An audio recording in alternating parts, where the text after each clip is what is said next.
नमस्कार, आज की बात में आपका स्वागत है। मैं हूँ गुप्ता सर पंकज। तो एक तरफ जहां बांग्लादेश की नई अंतरिम सरकार मोहम्मद यूनुस भारत की कोई बात मानने को तैयार नहीं है, वहीं दूसरी ओर भारत की तरफ से बांग्लादेश को बहुत बड़ा झटका दिया जा चुका है। दरअसल हाल ही में खबर निकल कर आ रही है कि जो बिजली भारत के द्वारा बांग्लादेश में भेजी जाती थी, उस बिजली को अब खुद भारत में यूज करने की परमिशन मिल गई है। और जो बांग्लादेश भारत से अकड़ने की कोशिश कर रहा है, अब इस बांग्लादेश का घमंड मिट्टी में मिलने जा रहा है। आपको बता दें कि बांग्लादेश अपने लिए खुद की बिजली भी प्रोड्यूस नहीं कर पाता, जिसके कारण पावर सप्लाई के लिए भारत पर डिपेंडेंट है, जिसमें भारत की अदानी पावर की झारखंड में मौजूद गोड्डा पावर जनरेशन प्लांट द्वारा अभी तक लगभग 100% बिजली की सप्लाई बांग्लादेश में की जा रही थी। लेकिन इस बीच बांग्लादेश में जो हालात चल रहे हैं, इससे भारत की तरफ से बहुत बड़ा फैसला लिया जा चुका है। और इस रिपोर्ट में आप साफ साफ देख सकते हैं कि जो बिजली बांग्लादेश को सप्लाई की जा रही थी, अब उस इलेक्ट्रिसिटी को खुद भारत के अलग अलग और नए नए प्रोजेक्ट में इस्तेमाल किया जाएगा। क्योंकि देखा जाए तो भारत में भी इलेक्ट्रिसिटी की काफी ज्यादा खपत होती है और इसकी रिक्वायरमेंट दिन पर दिन बढ़ती ही जा रही है। पूरी डेवलपमेंट क्या है इस वीडियो में समझते हैं, लेकिन आगे बढ़ने से पहले बांग्लादेश की नई अंतरिम सरकार की अक्ल ठिकाने लगाने के लिए भारत की तरफ से बहुत बड़ा फैसला लिया जा चुका है। इसके लिए वीडियो को एक लाइक करके चैनल को सब्सक्राइब जरूर कर लीजिए। दरअसल हाल ही में एक खबर निकल कर आ रही है कि अभी तक बांग्लादेश को जो बिजली भारत के द्वारा भेजी जाती थी, उस बिजली को अब बांग्लादेश में नहीं भेजा जाएगा, बल्कि इस बिजली का इस्तेमाल भारत में किया जाएगा। और इस खबर ने बांग्लादेश की नई सरकार का दिमाग हिला कर रख दिया है, क्योंकि देखा जाए तो बांग्लादेश की पूर्व पीएम शेख हसीना को देश छोड़ देने के बाद भी वहां के हालात बेकाबू है। साथ ही अल्पसंख्यकों और हिंदुओं पर जुल्म किया जा रहा है। यहाँ तक कि जिन इलाकों में हिंदुओं के द्वारा विरोध प्रदर्शन किया जा रहा है, उनको वहां की सेना द्वारा रोकने की कोशिश की जा रही है। हालांकि भारत के दबाव में आकर बांग्लादेश की नई अंतरिम सरकार ने हिंदुओं और अल्पसंख्यकों को बचाने पर थोड़ी बहुत बात रखी, लेकिन उनके बचाव के लिए कोई तगड़ा एक्शन नहीं लिया गया, बल्कि कुछ हद तक भारत को भी उनकी तरफ से चेतावनियों का सामना करना पड़ा, क्योंकि भारत ने शेख हसीना को अपने देश में शरण दिए हुए है। लेकिन सभी का ध्यान इधर अटका हुआ था। वहीं दूसरी तरफ भारत की तरफ से बांग्लादेश में बिजली की सप्लाई को लेकर बहुत ही बड़ा फैसला ले लिया जाता है।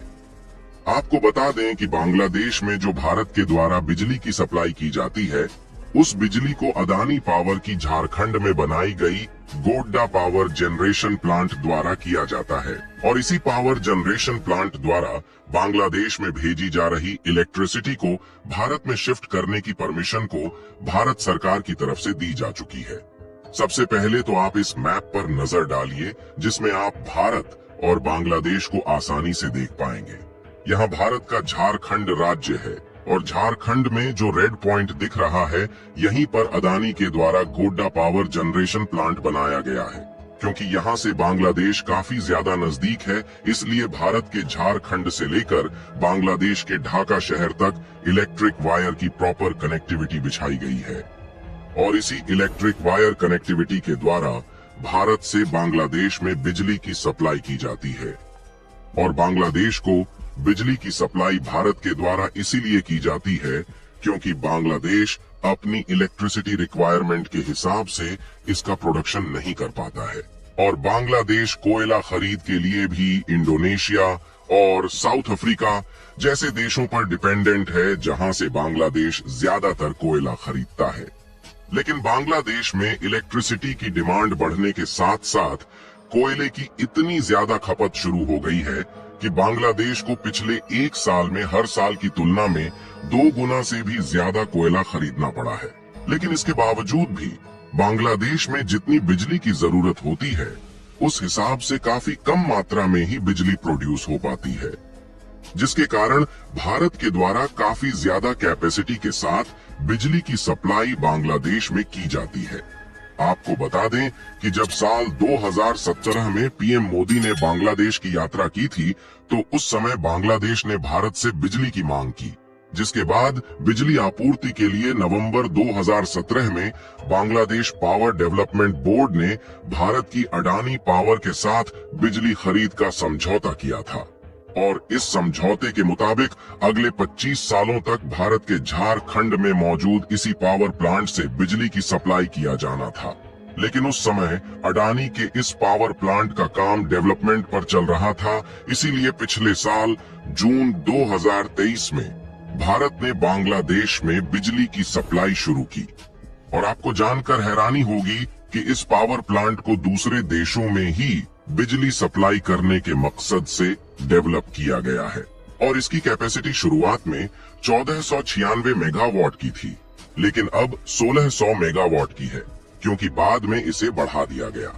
यहाँ तक कि ये भारत का मात्र एक ऐसा पावर जनरेशन प्लांट है जहाँ की 100% बिजली अभी तक बांग्लादेश में ही सप्लाई की जा रही है, और इसकी थोड़ी सी भी बिजली भारत में उपयोग नहीं की जाती है। यानी कि जाहिर तौर पर बात है कि जिस पावर प्लांट की 100% बिजली बांग्लादेश में भेजी जा रही है, और यदि इस पावर प्लांट की बिजली को बांग्लादेश में बंद करके भारत में शिफ्ट कर दिया जाए, तो बांग्लादेश की नई सरकार को झटका जरूर लगा होगा। न्यूज रिपोर्ट की माने तो यह फैसला भारत की तरफ से 12 अगस्त को लिया गया है, और वह भी भारत सरकार ने अडानी के इस पावर प्लांट से बांग्लादेश में भेजी जाने वाली बिजली को भारत में बेचने की परमिशन ऐसे समय पर दी है जिस समय बांग्लादेश में क्राइसिस चल रहा है, और बांग्लादेश की नई अंतरिम सरकार भारत को अपने तेवर दिखाने की कोशिश कर रही है।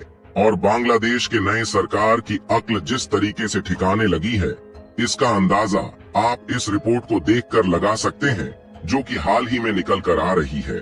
इसमें साफ साफ बताया गया है कि विरोध प्रदर्शन और इकोनॉमिक रुकावट के कारण बांग्लादेश की जो पावर डिमांड है वह 7% बढ़ चुकी है।